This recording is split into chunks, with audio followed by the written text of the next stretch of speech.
Não, estava a dizer que, pronto, que há essa equivalência, que é o movimento feminista continua a lutar pelos direitos das mulheres. Temos de ter consciência que a história e o humanismo mudou muito rapidamente. Nós temos de ter consciência do que era, por exemplo, o Portugal antes do 25 de Abril, em que era o homem que mandava em casa. O chefe de família era uma instituição privilegiada pelo Estado. A mulher não podia viajar sem autorização do marido. Né? E o que ficava bem era a mulher em casa e o marido a trabalhar. Era essa a obrigação da mulher. Não é? Exatamente. Para além de não falar de outras coisas absolutamente horríveis, de que se a mulher apanhou é porque mereceu, é porque fez alguma coisa, etc, etc. Se um homem tem vários amantes, era uma coisa aceitável até, era uma mostra de virilidade, e se fosse o contrário, pronto, era a pessoa total, não é? E a mulher era completamente ostracizada. Uh, e pronto, por exemplo, também na questão da homossexualidade, eu quando comecei a perceber que a homossexualidade estava a começar a ser aceita pela própria sociedade, eu fiquei assim, sério, toda a gente, era um tabu enorme, ninguém falava sobre isto. Pois. Os próprios homossexuais que eu conhecia, mas que não sabia que eram homossexuais, mas que vi que tinham comportamentos estranhos porque não tinham vergonha de se assumir, tinham essa vergonha. E a gente dizia, olha, ele não sei o quê, não sei quanto. E depois a gente achava sempre que eles eram estranhos porque eles não conseguiam assumir. Então, até quando eu vivia isso, também. É como dizia um juiz num julgamento de umas estrangeiras no Algarve que foram violadas, que escreveu no acórdão a dizer que elas estavam cotadas de macho latino. Uh, Santarém era também uma cotada de macho latino, Pois. literalmente, não é? E eu pensei assim, mas agora é assim. Está muito bem. Afinal já é mau dizer mal. Eu só comecei a ter esta consciência desta mudança, eu já era quase adolescente. Já era quase adolescente. Acho que foi a mudança mais recente, porque do direito racial, da igualdade da mulher, veio tudo a seguir ao 25 de Abril, mas esta da homossexualidade continua a ser tabu e só começou a ser, a ser descortinada em meados dos 80, talvez, Pois. até diria quase princípios dos anos 90.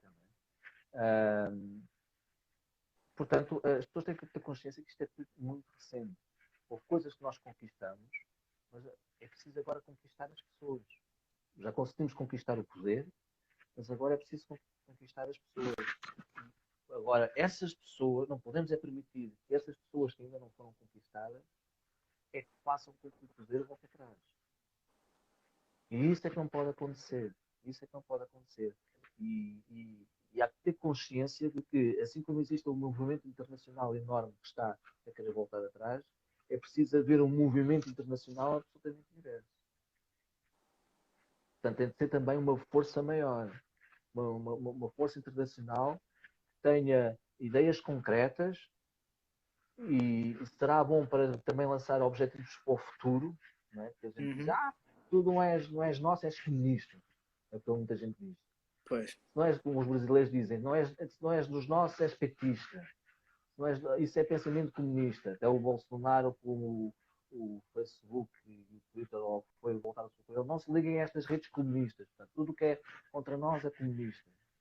O comunismo não tem que ser o futuro. O comunismo foi uma fase, se calhar temos de aprender algumas coisas positivas, ter muitas coisas horríveis, mas é preciso ter uma visão de futuro. É preciso, principalmente, ter uma visão humanista. Ter uma visão humanista e ter uma visão igualitária. E mesmo este próprio movimento este movimento das alterações climáticas também é um movimento que também aponta para essa situação de futuro. Também por causa da emergência, porque é uma emergência climática, porque estamos a sofrer na pele essas alterações, Só que o que é que acontece? Acontece que para nós fazermos alguma coisa para combater as alterações climáticas, temos que mexer na economia. Temos que mexer numa coisa que tem, que tem sido o motivo das guerras nos últimos 30, 40 anos, que é o petróleo. Portanto, temos que começar a largar uma economia extrativa para passarmos a ter uma economia sustentável. Portanto, se os Estados Unidos há pouco tempo invadiram o Iraque por causa do petróleo, se tiveram uma guerra do Kuwait por causa do petróleo, se a Arábia Saudita e aqueles países todos do Médio Oriente continuam a ter um poder económico sobre o mundo por causa do petróleo, a Venezuela tem problemas por causa do petróleo, porque eu estou convencido, porque o que está acontecendo na Venezuela é uma coisa absolutamente horrível, mas para mim o problema principal é que eles recusam-se a vender petróleo aos Estados Unidos, porque eles, se vendessem petróleo aos Estados Unidos, podiam queixar-se de viver num regime ditatorial, mas se calhar não havia tanta fome e tanta miséria como está a acontecer. Muita gente culpa o Maduro e todas as suas políticas, mas o que é certo é que também os boicotes económicos por parte dos Estados Unidos, quer a Venezuela, quer a Cuba, também não ajudam nada à população. Porque se é por causa de serem ditaduras, também há muitas ditaduras que os Estados Unidos apoiam e não há boicotes económicos absolutamente nenhum. E é engraçado que, por exemplo, há pouco tempo descobri um país que é absolutamente ditatorial, absolutamente fechado, é quase pior que a Coreia do Norte, em que o poder político vive numa ostentação pornográfica, em que há palácios que é uma coisa assim absolutamente exagerada, mas que as pessoas que visitam o país estão proibidos de tirar fotografias. Se houver alguém a tirar fotografias desses palácios, tens logo uma polícia a dizer não pode tirar fotografias. Não há redes sociais, a internet é fraquíssima, não há direitos sociais absolutamente nenhuns, os pobres vivem em bairros sociais completamente fechados. E esse país tem um nome estranhíssimo, se calhar isso que eu vou dizer ninguém conhece, que é o Turcomenistão. Porque há pouco tempo um amigo meu foi lá fazer um trabalho, ele é realizador e também trabalha como cameraman, fazer lá os Jogos Olímpicos do Médio Oriente, não sei o que foram realizados lá, e ele não tinha quase internet nenhuma, não podia tirar fotografias a nada, ninguém falava nada sobre nada, e era uma desigualdade social absolutamente atrás. O povo vivia na mais absoluta miséria, e havia palácios construídos que era uma ostentação, uma coisa assim. E o quê? Alguém conhece isto? Só falam o quê? Da Coreia do Norte, da Venezuela, etc, etc. Tudo bem, tem razão naquilo que falam, mas qual é o problema? Sabes porque é que falam? Porque têm políticas anti-americanas. Porque se não tivessem políticas anti-americanas, o regime, a nível político e a população, continuava a viver da mesma forma. Percebes? Portanto, a luta pelas alterações climáticas é uma luta para uma outra economia, para uma economia mais sustentável, para preservarmos o planeta. E a nossa economia está assente exatamente no oposto. Por isso é que há os negacionistas e por isso é que surgiu este movimento. Porque a tradicional faliu com a crise da Troika. Não tenham dúvidas. Não só em Portugal, pela Europa toda. Em Espanha desapareceu. Em França tem lá o Macron que a gente não percebe o que é aquilo. A Merkel lá se aguentou. Agora o Boris Johnson teve que ir para aquela linha do Trump e do Bolsonaro, pronto, mas à maneira britânica, não é? Em Portugal evaporou-se completamente. Porquê? Porque diziam que a maneira como eles lidavam com a Troika é que era a maneira certa e que não havia outra maneira, e o Costa mostrou exatamente o contrário, que afinal eles estavam completamente errados e então já não tinham mais ideias, esgotaram as ideias. Esgotaram as ideias. Então A única forma que estão a fazer para poder sustentar continuar a sustentar aquela economia, esta economia extrativa do petróleo, é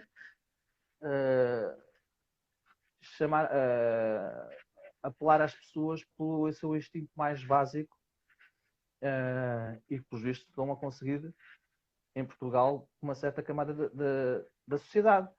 E não é por acaso, por exemplo, que o CDS disse que está disposto a fazer coligações com o Chega desde que desde em tudo o que não seja em questões racistas e xenófobas, etc. Quando é engraçado que o André Ventura, quando se candidatou à Câmara Municipal de Loures, quando começou com esta brincadeira toda, que aquilo para ele foi um laboratório, começou lá com os ciganos e mais não sei o quê, essa candidatura era uma coligação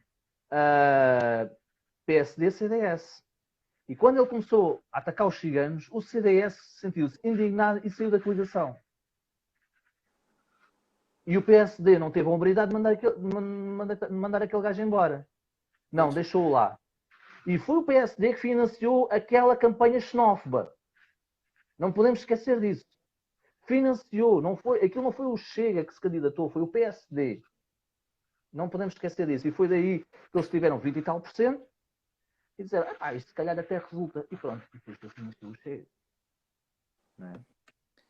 Portanto, o meu grande receio é que a próxima viragem à direita, porque como estamos em democracia, ou se vira à esquerda ou se vira à direita. E agora houve uma viragem à esquerda. Mas quando isto virar à direita, está ali um pavimento besuntado com petróleo, percebes? É um pavimento besuntado com petróleo que a gente vai se espetar. Vai se espetar a valer. A minha grande esperança é que depois desse grande espetanço, porque muita gente que a gente fala, eles só se convencem que estão errados quando se espetarem a sério. Quando mesmo se espetarem a sério, percebes? Porque foi como aconteceu com a Alemanha nazi. Pois. Foi o que aconteceu com a Alemanha nazi. Há um documentário na Netflix que chama Hitler e o Círculo do Mal. Portanto, era o Hitler e a pandilha dele toda, que explica muito bem o processo da ascensão dos nazis ao poder. Aquilo não foi como nos Estados Unidos, não foi como no Brasil. Aquilo foi muito devagarinho. Foi um processo que demorou 20 anos. Começou nos anos 20, a seguir à Primeira Guerra Mundial. Eles tentaram um golpe de Estado, porque a seguir à Primeira Guerra Mundial, a política na Alemanha é toda feita à porrada, nas ruas, literalmente, com movimentos de extrema-direita, entre os quais os nazis, e movimentos de extrema-esquerda, de comunistas, bolcheviques, etc. Tinham milícias militares que andavam à porrada, andavam literalmente à porrada nas ruas, era assim que a política na Alemanha se fazia. E o Hitler e os seus capangas tentaram um golpe de Estado nos anos 20, que falhou. E o Hitler foi preso, foi ele mais uns tantos. E arriscou ser condenado à morte ou prisão perpétua.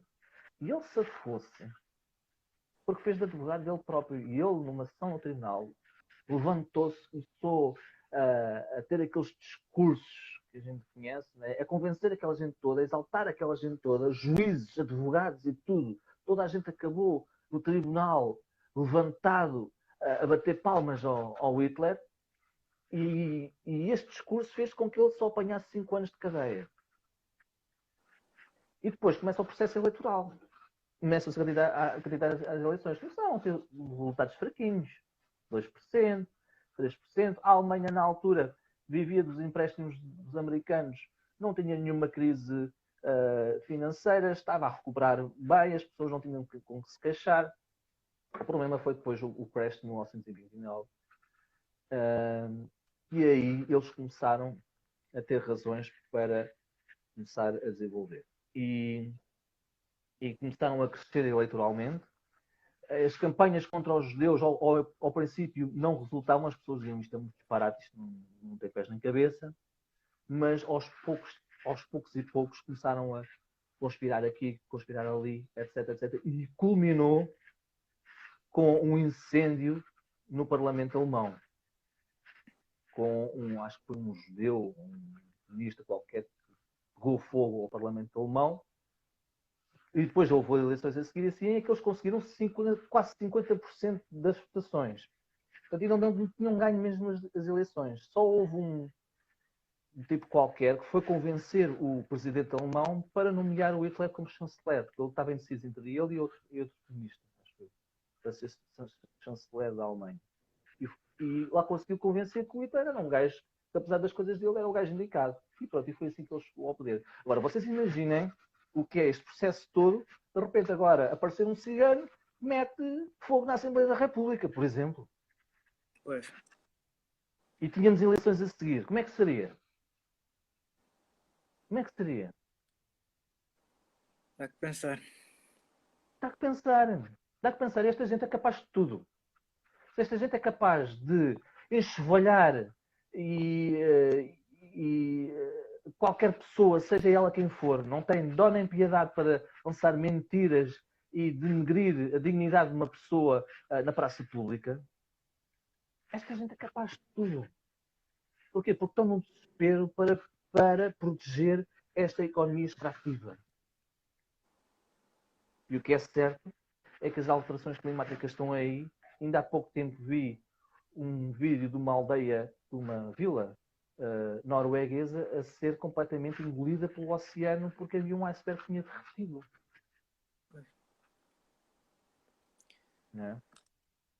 Está-se tudo a alterar.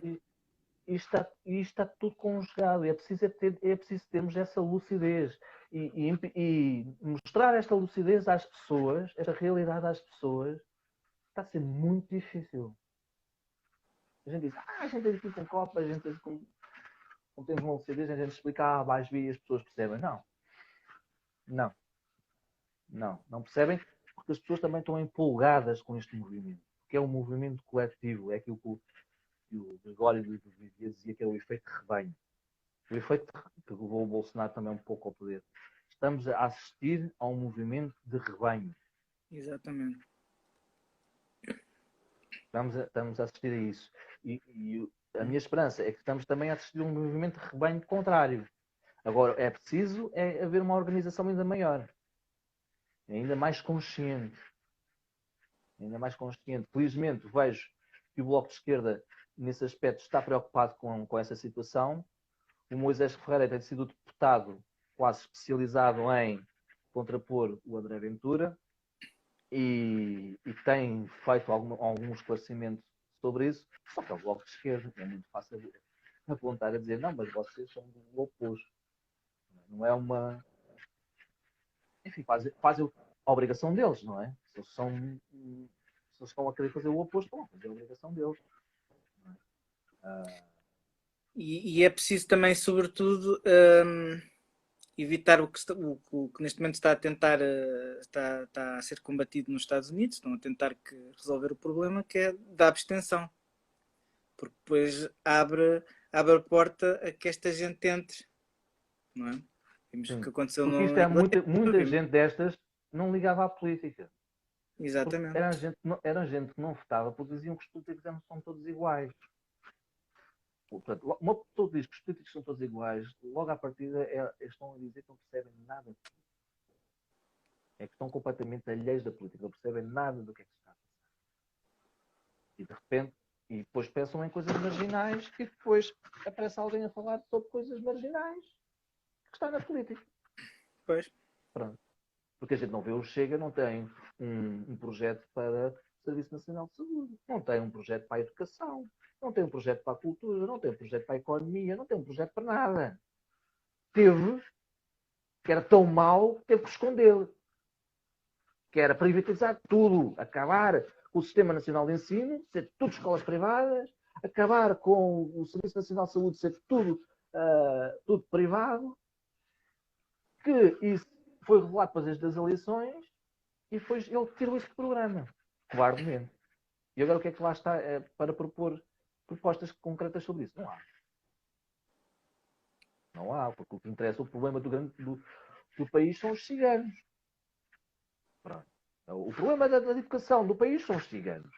O problema da saúde do país são os ciganos. Pronto. Pois. Não é? É complicado. Esta geração teme por ela. Mas eu fiquei muito contente, digo-te, adorei, com o que os jovens americanos estão a dar muita esperança. Os jovens americanos que apoiaram o Bernie Sanders e o que fizeram agora com os comícios do Donald Trump. Adorei. Uhum. Eles reuniram-se todos no TikTok e noutra plataforma qualquer, que eu já não sei o que era. Reservaram todos lugar no comício deles e depois balaram-se. Foi lindo. Maravilha. Foi lindo. Maravilha. Foi maravilhoso e foi um sinal tão... Não, um sinal não vai de esperança chegar tão depois. grande. Foi um sinal de esperança tão grande. Porque eles vão fazer de tudo para se agarrar ao poder. Uma das coisas que ele está a fazer neste momento é devido à pandemia. Todos os opositores dele estão a fazer força para que se vote pelo correio, para as pessoas não terem que arriscar a vida. E outra coisa que é importante é porque pelo correio não pode haver aquelas fraudes informáticas como houve da última vez. Só que o que é que ele está a fazer? Ele está a negar os fundos para o serviço postal. Ou seja, ele está a acabar com os correios. Os correios estão prestes a ir à falência nos Estados Unidos. Uau, não sabia. Se ele continuar a reter os fundos, os correios vão à falência, as pessoas são obrigadas a ter que votar informaticamente ou presencialmente, mas sobretudo informaticamente, e depois a Rússia pode fazer aquelas falcatruas que fez da última vez. Portanto, e por isso é que vai ser tão importante que os jovens votem desta vez, e não só, né? E essencialmente a comunidade negra vai ser muito importante também para decidir isto. O que já está a acontecer de certa maneira, já se viu na eleição democrática e, portanto, as pessoas estão a ter aquela mentalidade que aconteça o que acontecer, vamos estar lá para votar, que foi um bocadinho a mentalidade que se viu nas manifestações, onde, a meu ver, foi a única razão justificável para as pessoas saírem de casa e arriscarem a sua vida, porque era uma coisa mesmo muito importante, é uma causa importante, estão a matar pessoas, é evidente que as pessoas têm o direito de se manifestar e tentar acabar com isto.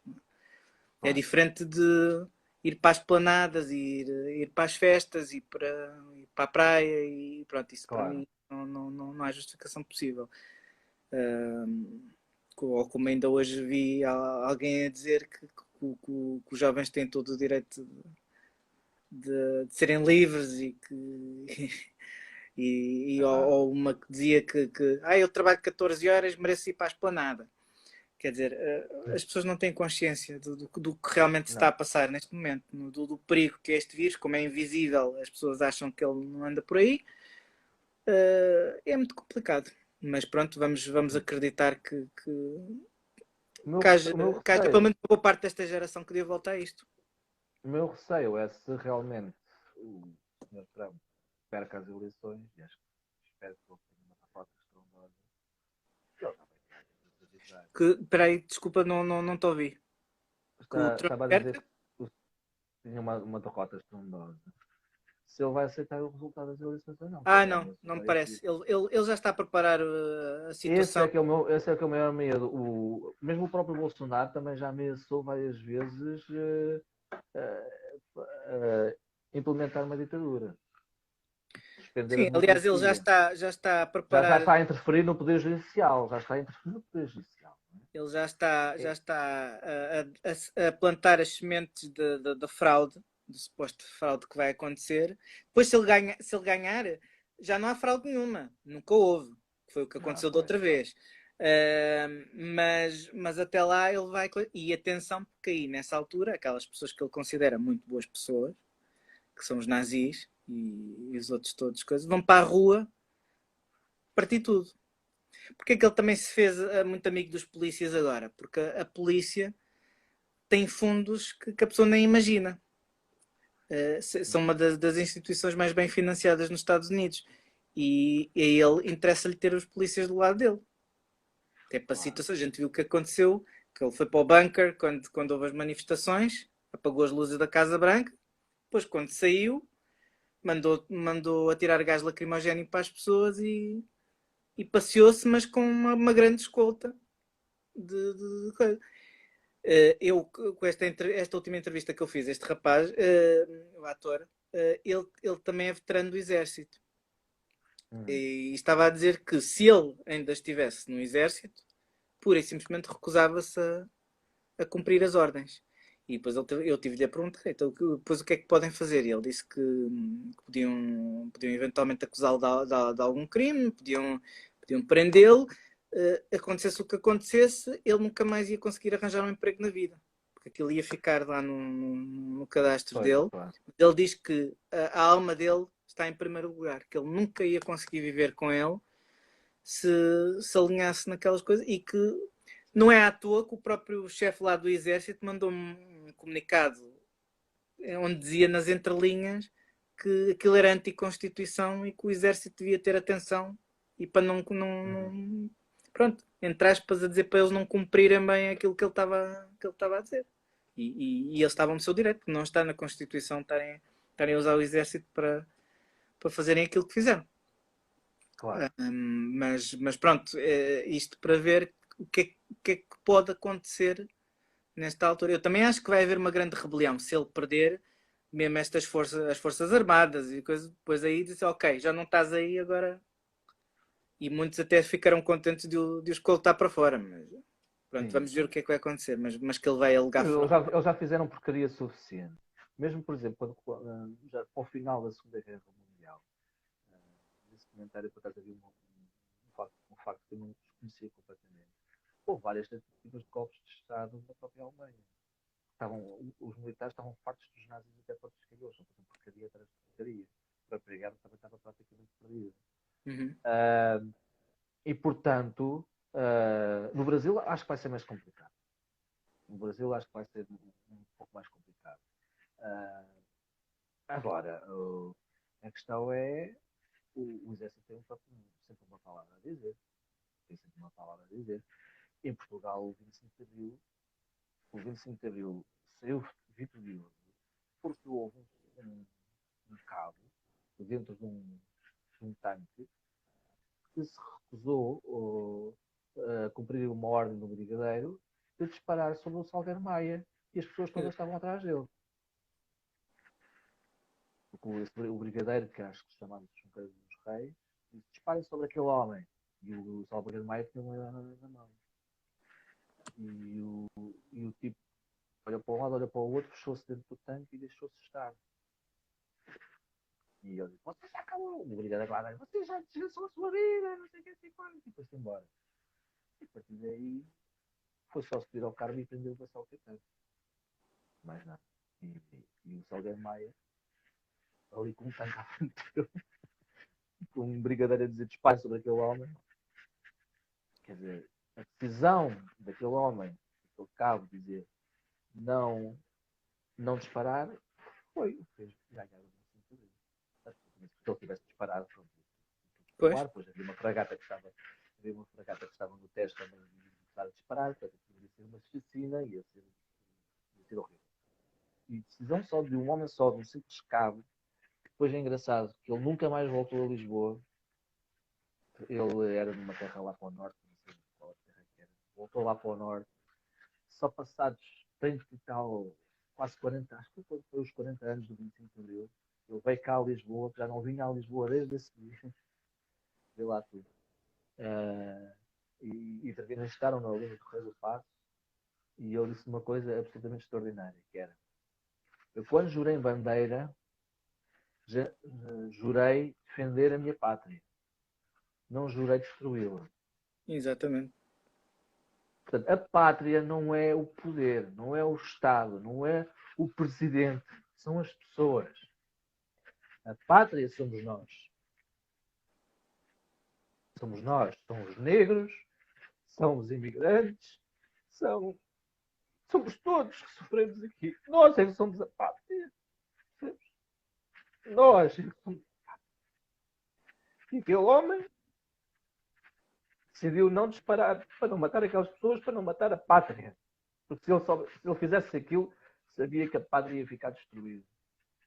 E não foi um homem que nos governou durante 48 anos que fez a pátria. E fez a raça e o rei com Esparta. Não. Fomos nós, as pessoas. O Saramago, quando escreveu o Memorial do Convento, fez uma homenagem às pessoas, aos trabalhadores que construíram o convento de Mafra e que morreram, que tinham de transportar pedras sobre o Monte Zivaldes ali naquela região, na rampa de Celeiros, e houve gente que morria porque as pedras eram tão grandes que os bois não conseguiam transportar as pedras, e as pedras rolavam cá para baixo e matavam dezenas de pessoas por causa de uma extravagância de um rei chamado Dom João V. Uma extravagância. O palácio e o convento de Mafra é uma coisa extraordinária, mas é uma extravagância. Sim. Uma extravagância dos franciscanos que disseram: você quer ter um filho, quer ter um herdeiro, tem que construir um convento para nós. Se não construir, Deus decidirá. E assim mataram-se milhares e milhares de pessoas.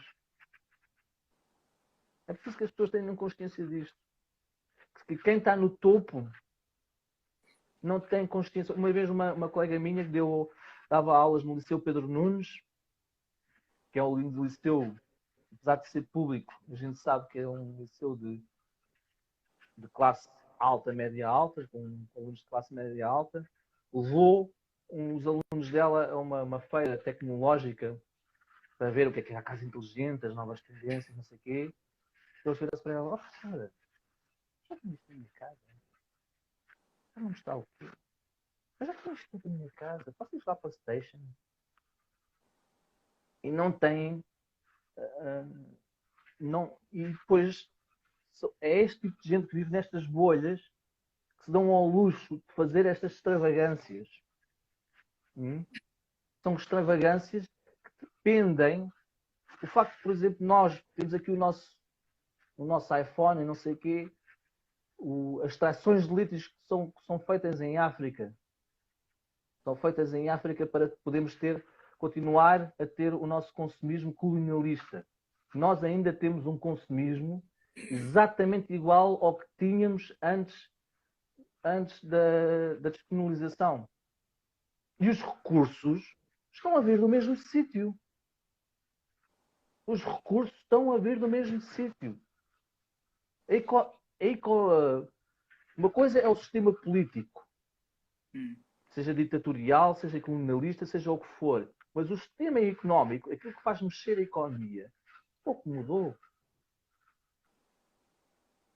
Nós continuamos a depender do trabalho de escravo e da exploração dos países africanos e do Médio Oriente.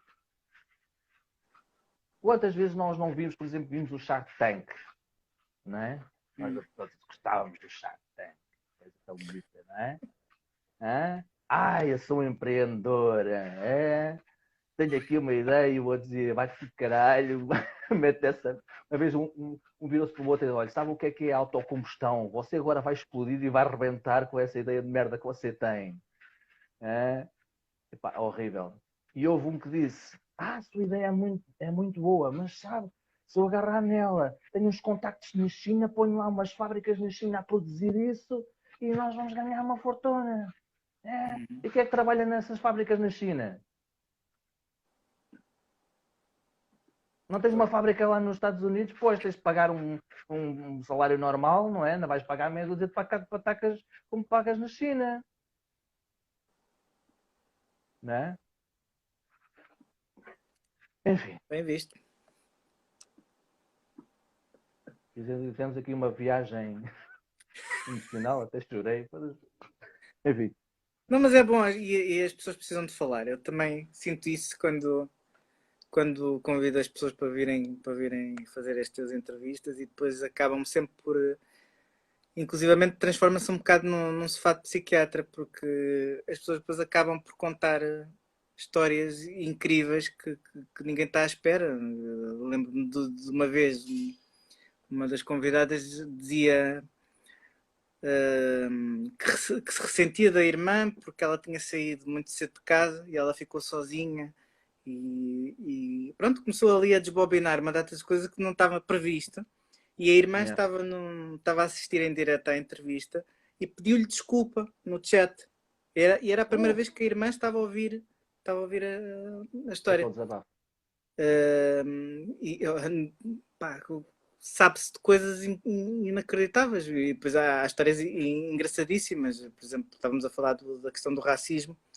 Pois há aquelas histórias que a pessoa não consegue não rir, inclusivamente a própria pessoa, que ela estava-me a contar, é atriz, ela é do Irão, nasceu no Irão, e foi com uma amiga também, ela, não me lembro de onde é que era a amiga, também era assim de um sítio, não sei se era de Israel, se também se era do...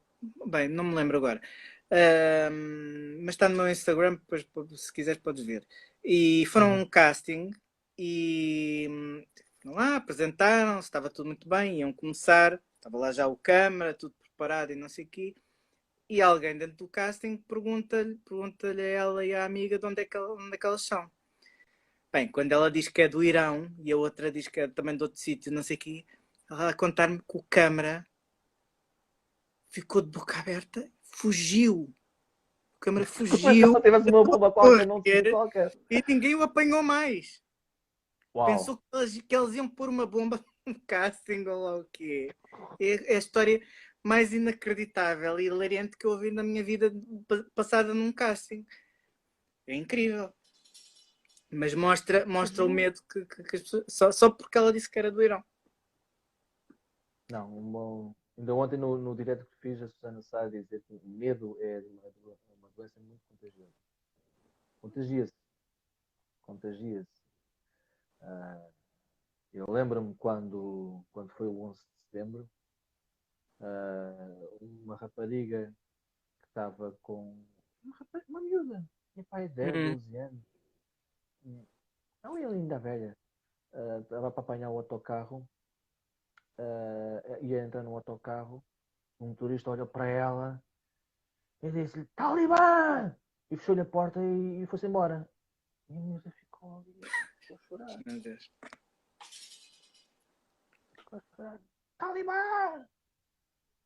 E nessa altura eram os talibãs para aqui, os talibãs para ali, não sei o quê. E então, quando surgiram os atentados terroristas do Daesh na Europa, quem é que sofreu mais com esta porcaria? Os refugiados. Ainda hoje, ainda hoje, muita malta vai se insurgir contra os refugiados. Não Hoje são em dia a gente refugiados, vê vídeos são absolutamente. invasores. São invasores. Epá, como é que é possível gente que atravessa o Mediterrâneo e já morreu tanta gente do Mediterrâneo, vai uns equivalentes a uns 10 Titanics? Como é que foi possível o Salvini em Itália recusar a receber refugiados em Itália? E com isso morreram montes de refugiados no Mediterrâneo à conta disso. Criminalizou barcos de resgate de imigrantes no Mediterrâneo. Como é que isso foi possível? Houve um português que foi preso, acho eu, à conta disso. Que humanidade é esta? Que humanidade é esta, meu Deus?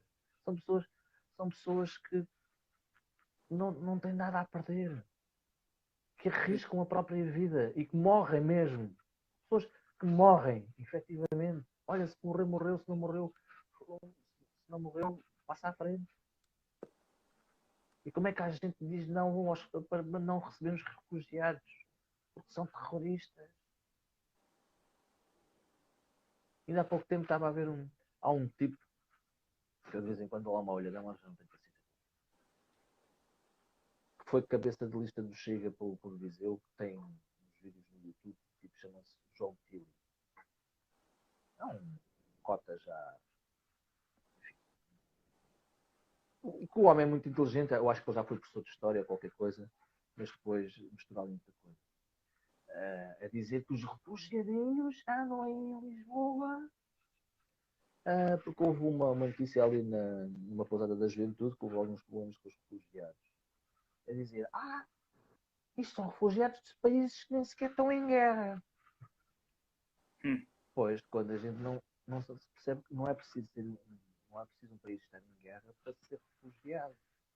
Para ser refugiado por uma guerra tribal. Pode ser refugiado por uma situação hostil onde vive, onde o próprio país de onde é a origem não tem condições para garantir a tua segurança. Isso é que é o ser refugiado. Não é preciso o país estar em guerra. Não é preciso estar. Há muitos refugiados, por exemplo, do México.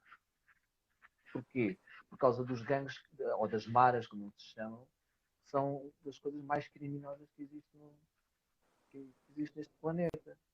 São pessoas que se fogem dessas maras, são gente que vai atrás delas até ao fim do mundo para lhes matar, para acabar com a vida delas. Por isso simplesmente vão até ao fim do mundo. E essa gente também são refugiados. Como se os refugiados também, quando entram num país qualquer, não são escrutinados. Têm que lhes dar papel, há processos legais em cima. Mas nós não temos condições para receber os nossos, quanto mais os outros. Assim, olha, tomara os outros ter o que tu tens, ter o tão pouco que tu tens. Tomara eles. Para eles era uma benção. Uma benção. Nós também não tínhamos, vivíamos num país miserável, e o Aristides de Sousa Mendes também passou aqueles vistos todos àqueles refugiados na Segunda Guerra Mundial. É uma questão de sobrevivência. A tua vida está em perigo. Tu tens que sair dali. Ponto final. Ponto final. Dá uma casa, etc. Então querem o quê? Querem que me metam numa barraca? É este sentido de desumanidade deste discurso. Antes era revoltante quando havia no discurso dos políticos. Agora para mim é revoltante quando está no discurso das pessoas, do cidadão comum. Quando a própria esquerda, ou principalmente o Partido Comunista, diz o povo português, nós queremos o povo, ai o povo, mas a gente vai ver que o povo tem estas ideias. Agora a gente percebe porque é que um partido cantou a dizer a defender o povo e o povo não votava neles. É porque eles não defendiam o povo, não, eles defendiam o povo. E até em termos de direitos laborais, verdade seja dita, primeiro o PCP e depois mais tarde o Bloco de Esquerda e os partidos de esquerda, a honra seja feita, a nível de direitos laborais, foram os mais que votaram para que houvesse, as pessoas tivessem direito a 40 horas semanais, que os sucessivos aumentos do salário mínimo deveu-se a propostas sucessivas desses partidos, portanto, deve-se a essas propostas, porque se fosse pela direita nunca se aguenta, nunca um partido de direita que propôs um aumento do salário mínimo. Esta é que é a verdade. Nunca ninguém se preocupou com isso. E, entretanto, o que é que houve para compensar? Houve mais precariedade, houve mais abuso a nível dos recibos verdes. E estes partidos estão a tentar combater a precariedade, mas está a ser uma luta difícil. Está a ser uma luta difícil. E depois, qual é a outra desculpa? Também muito engraçada. Há uma que é falsa, por exemplo, que é, se nós aumentarmos os ordenados a Portugal porque somos baratinhos, deixamos de ser baratinhos, então deixa de haver investimento estrangeiro para passarem as fábricas para a China. Uma das coisas que eu vejo muito foi a fábrica da General Motors a fábrica da General Motors saiu de Portugal e muita gente dizia que a culpa foi da CGTP e da esquerda que pediu aumentos salariais. O que é mentira.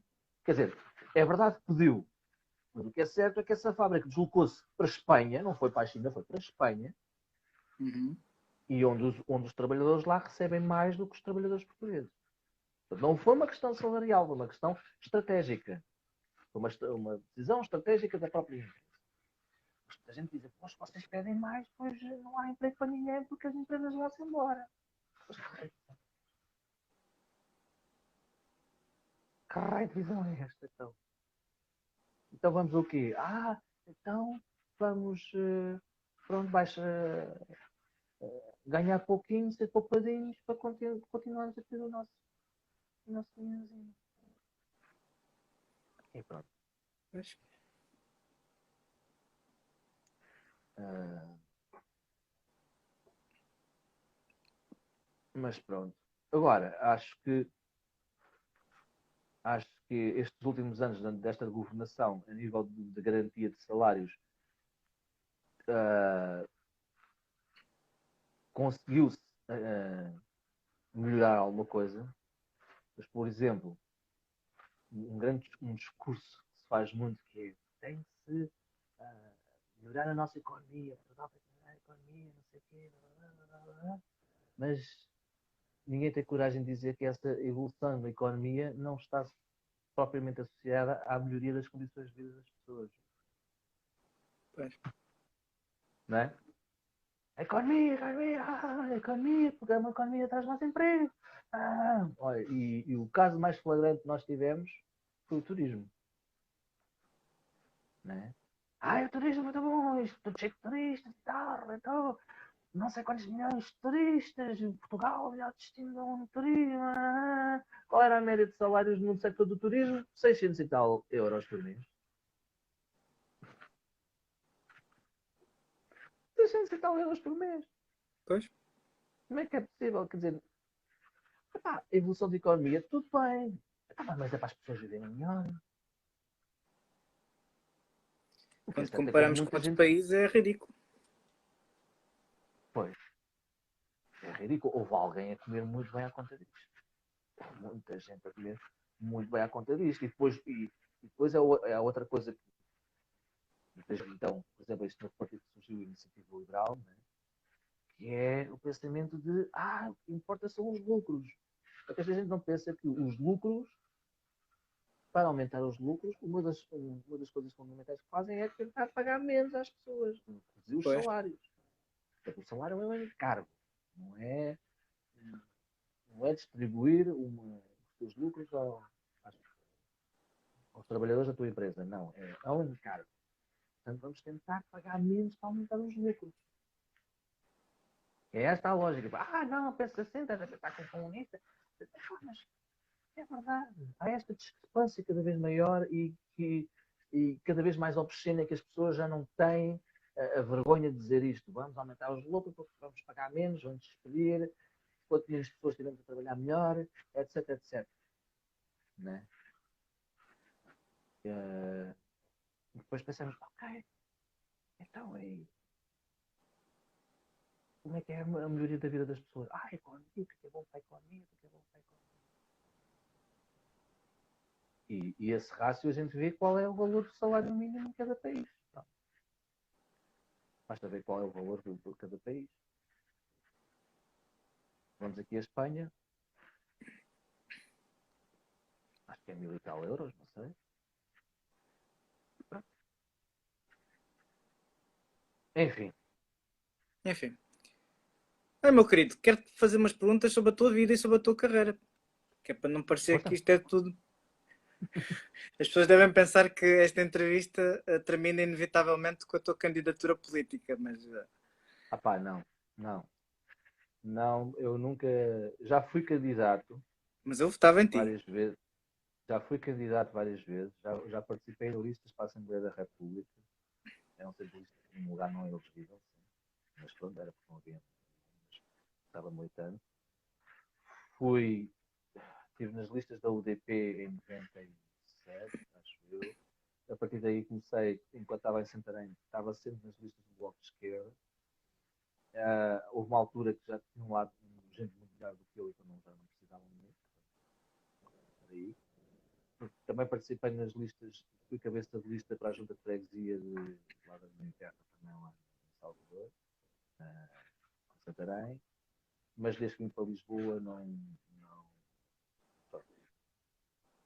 Tem sido o meu ativismo tem sido mais de cidadania, acho que é mais útil daquilo que faço, principalmente na área da cultura, para valorizar o papel da cultura na sociedade portuguesa, porque acho que é absolutamente vital para a saúde intelectual das pessoas, e esta conversa serviu para demonstrar precisamente isso, que é preciso cuidar da saúde intelectual das pessoas, não é? E a cultura é um pilar vital para isso.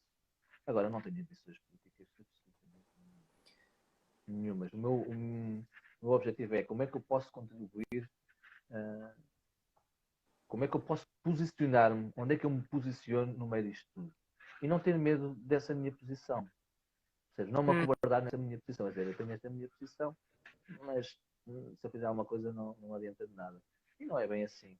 Se cada um fazer o seu papel, é como o voto. A gente vai lá votar e a gente pensa que aquilo é um voto. Não influencia absolutamente resultado nenhum. Mas o que é certo é que as pessoas também só votam uma vez. O meu voto é tão válido como qualquer outro. Portanto, se cada um fizer o seu papel e se posicionar com a sua consciência e no lugar certo da história, Pode ajudar a mudar o mundo. E pode ajudar a mudar o mundo e fazer o que deve ser feito. Uma questão das manifestações, também muita gente, o que é que adianta as manifestações? Olha, prenderam-se aqueles assassinos, fez, inclusivamente aquele departamento foi todo dissolvido da Foi polícia. desmantelado, exato. Exatamente. E na cultura, em Portugal, por exemplo, estas últimas manifestações que houve da cultura, não houve uma união como nunca se viu. Houve uma união tão grande como nunca se viu. Começaram a mudar qualquer coisa, principalmente para acelerar o processo do estatuto do intermitente. Portanto, já é mais qualquer coisa. Portanto, as pessoas já começaram a perceber que se mexerem, se unirem, há coisas que mudam. Portanto, não podemos baixar a guarda, é preciso continuar a insistir. É importante a pessoa agir de acordo com a sua consciência e também mas manter o pé firme para Sim, e ser firme. e perceber que se cada um de nós se agir e tomar uma posição, podemos fazer qualquer coisa, podemos mudar qualquer coisa, nem que seja o nosso pequeno mundo, por muito pequeno que seja, a nossa bolhazinha muda sempre qualquer Nós temos coisa. uma influência muito maior do que aquela que imaginamos. Exatamente. Ainda ontem, quando fiz aquele direto, estava o Zé Raposo, estava a Susana Feio e o Eduardo Frazão, são os três meus amigos, meus grandes amigos. Nós estávamos a falar sobre atores, sobre a nossa vida, sobre a nossa carreira de atores, e tivemos uma conversa. Eu cheguei ao fim e disse assim: esta conversa era impossível ter um canal de televisão. Era impossível. O pessoal desabafou e disse as coisas, não de uma forma exaltada, mas de uma forma assertiva. Era impossível dizer um canal de televisão. Eu ouvi o Zé falar, eu já tinha falado comigo assim, o Zé falar, apesar de estar numa plataforma pública, e o vídeo já tem quase 2.000 visualizações, assumir uma posição que não é permitido que se ele for à televisão não é uma coisa que eles queiram ouvir. Percebes?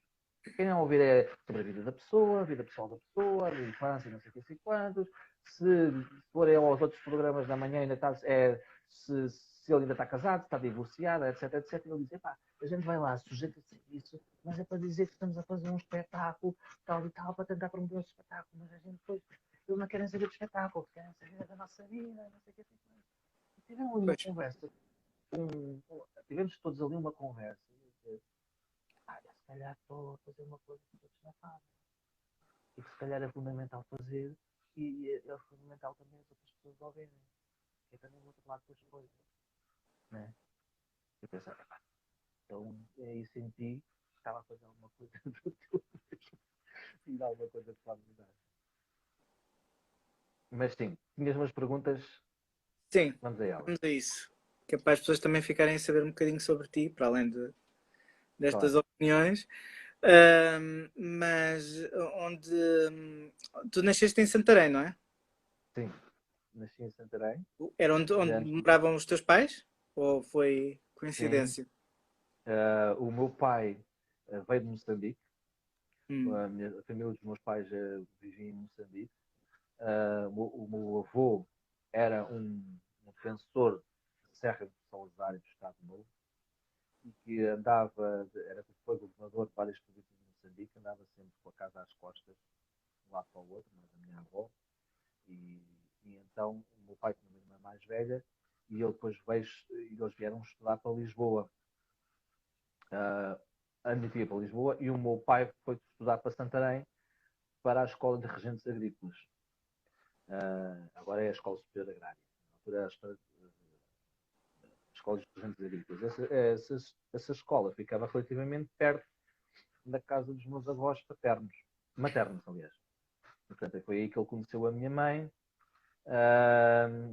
Eu adoro a tua mãe, E já que diga.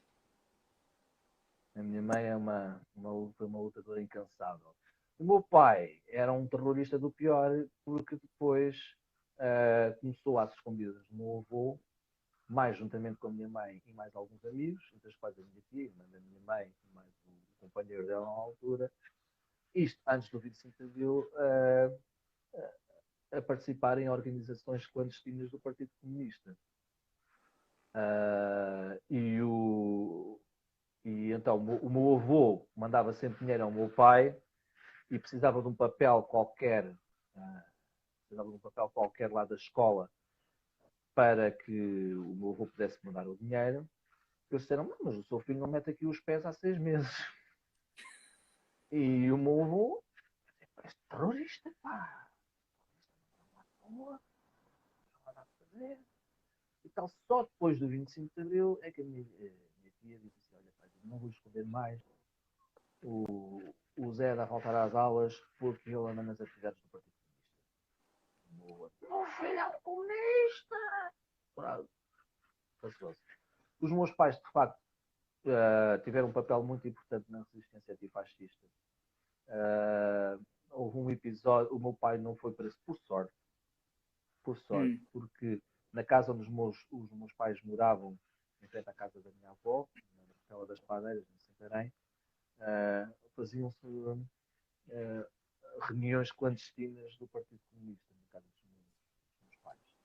E então houve um belo dia em que isto é um esquema que a PIDE fazia, que era infiltrar-se nestas reuniões, passando-se por militantes do Partido Comunista, que um dia foi tudo denunciado e foram todos presos.